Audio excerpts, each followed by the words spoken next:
Nah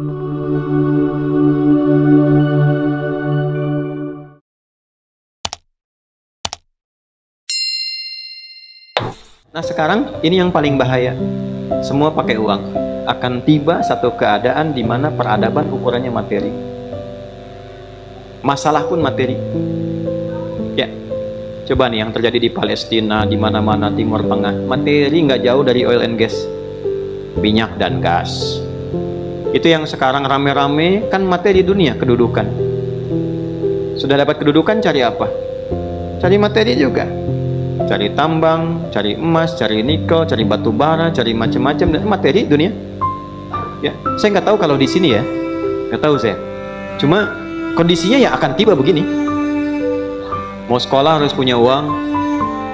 Uangnya pun bukan standar uang harus ada, bukan. Tapi diukur dengan materi, nggak bisa bayar nggak usah sekolah. Tiba itu akan tiba materi. Ya, semua pakai uang. Kedudukan pakai uang. Akan tiba masanya. Nah kalau semua diukur sudah menggunakan materi, maka dunia lawannya akhirat. Akhirat pasti menurun. Orang tuh kalau sudah sibuk dengan dunia, jangan harap akhiratnya akan naik.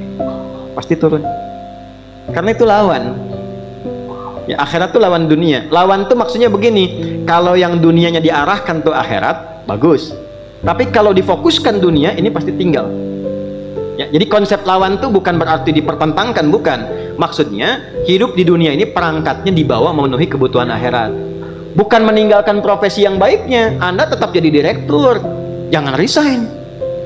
Saya mau jadi pengurus masjid aja, jangan. Itu ceramah yang salah. Tetap jadi direktur, cuman sholat tetap dijaga. Manajer tetap hafal Quran. Dokter tetap puasa sunnah. Jadi profesinya mengantarkan pada kebutuhan akhirat. Yang salah itu direktur proyek dunia dikejar, sholat tinggal, ya, Quran nggak pernah baca, larutlah di situ, dikuasai oleh dunia. Ukuran akhirat sudah nggak ada. Kalau ukuran akhirat sudah nggak ada, kontrol akidahnya hilang. Kalau sudah hilang, sifat ihsannya melemah. Ihsan itu merasa diawasi Allah. Anta'budallaha ka'annaka tarahu. Sudah pekerjaan nggak jadi ibadah, sudah merasa nggak dilihat Allah, bahaya.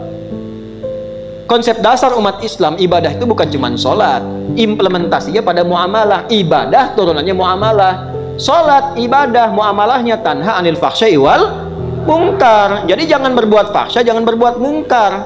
Masih ibadah dua-duanya. Ya, dua-duanya masih ibadah. Hablum minallah, hablum minan nas. Nah, jangan dibedakan. Ritualnya ada pahala, sosialnya ada pahala. Jadi kalau orang sholatnya benar, tangannya nggak akan maksiat. Kan malu, Pak, tangan dipakai sholat terus dipakai maksiat, apa nggak malu sama Allah? Maaf ya, jangan bapak lah gitu. Saya ke kamera aja nih. Hei Anda yang baru korupsi, apa nggak malu tangan dipakai korupsi terus dipakai sholat? Allahu Akbar. Ini tangan baru nyogok terus Allahu Akbar, apa nggak malu di bawah tangan hasil nyogok? Penanya pakai apa tuh? Tuh baru ngetik yang jelek tuh. Ini begini, ini begitu. Tangannya baru dipakai untuk mencela orang. Terus mengatakan Quran, Sunnah, lalu mengatakan Allahu Akbar, takbir dengan tangan yang baru dipakai maksiat. Apa nggak malu? Coba antum tuh yang rekam tuh handphonenya tuh. Ada gambar apa di situ? Apa nggak malu handphonenya dimasukkan ke saku di bawah sholat dan di situ ada gambar-gambar yang tak pantas? Nah sekarang jangankan luarnya, ini tangan produk diri kita yang ada maksudnya pada diri kita, yang diciptakan Allah. Tolong ya syarahnya dilengkapi. Yang diciptakan Allah, yang harus dipakai baik, dipakai maksiat. Setelah itu dipakai sholat, apa nggak malu? Ini lisan yang dipakai zikir, astagfirullah, subhanallah, Allahu Akbar, lalu digunakan mencela. Setelah itu kita katakan Allahu Akbar, apa nggak malu? Coba dilihat. Nah itu seharusnya konsep pertama standar kegiatan kita ibadah, minum ibadah. Makanya semua giat orang Islam itu ada doanya. Bapak Ibu cek deh, nggak ada kegiatan yang nggak ada doanya. Cuma di Islam. Jadi menunjukkan agama ini bukan buatan manusia. Kalau bukan ketetapan Allah, nggak mungkin ada pekerjaan kecil apapun ada doa. Dan doanya beda-beda. Mana ada manusia yang bisa mengarang sesuatu, ya? satu bacaan yang mengiringi semua kegiatan dan beda-beda. Manusia mana bisa begitu? Gak ada yang bisa. Tadi masuk masjid ada doanya nggak? Masuk dengan keluar sama nggak? Beda. Bangun tidur dengan akan tidur sama nggak? Beda. Dari mana bisa muncul seperti itu? Nah, doa itu menjadikan kegiatan otomatis sebagai ibadah. Kalau tak hafal doa, ucapkan bismillah. Ini supaya jelas ya, supaya jelas nih, saya contohkan. Ini saya mau minum. Khudh biyaminika ma yali. Ambil dengan tanganmu yang paling dekat denganmu. Antum kan jauh, jangan diambil. Dekat ke saya nih. Ini punya siapa? Belum tentu. Kalau belum diminum, belum tentu punya saya. Yang sudah masuk ke tenggorokan rezeki saya. Kalaupun disiapkan tidak saya minum, bukan punya saya. Jelas? Belum tentu punya DKM, jamaah langsung pengen ngambil bisa. Ya, kalau diridhakan. Nah, lihat sini. Ini saya mau minum. Minum ini kegiatan biasa, menghilangkan haus. Tapi ketika saya minum, menyebut nama Allah dengan niat ibadah. Misal, tak tahu doa, saya ucapkan Bismillahirrahmanirrahim. Minum. Alhamdulillahirrabbilalamin. Bukan karena segar dan hilang haus, bukan. Begitu diletakkan, dituliskan pahala. Jadi ibadah. Minumnya menghilangkan haus, kalimat tadi menjadikan ibadah, ditulis bekal akhirat 10 kebaikan. Kalau ikhlas. Makanya ukuran ibadah tuh enak, ikhlas. Bukan hasil. Ya, tapi kalau tadi niatnya pengen ria, pengen begini, nggak ada ibadahnya, abtar, terputus.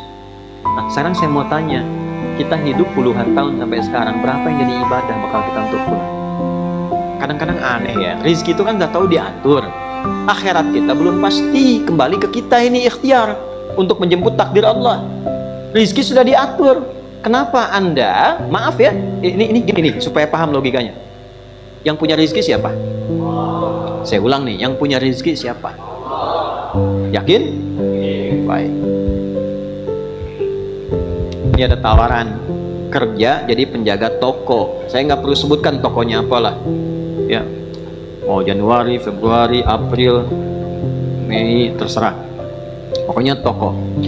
Jaga toko, tapi ketentuannya kalau ada waktu sholat nggak boleh sholat. Gaji 1 juta sebulan. Saya tanya, pilih jaga toko apa pilih sholat? Tentu prakteknya demikian. Naikkan lagi deh, antum nih yang kerja di perusahaan. Ada tender nih. Ini kalau 1 juta masih bisa kelihatan, sholat 100 miliar tendernya.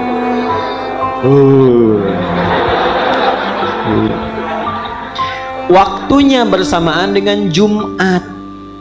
Pilih Jumat atau pilih 100 miliar?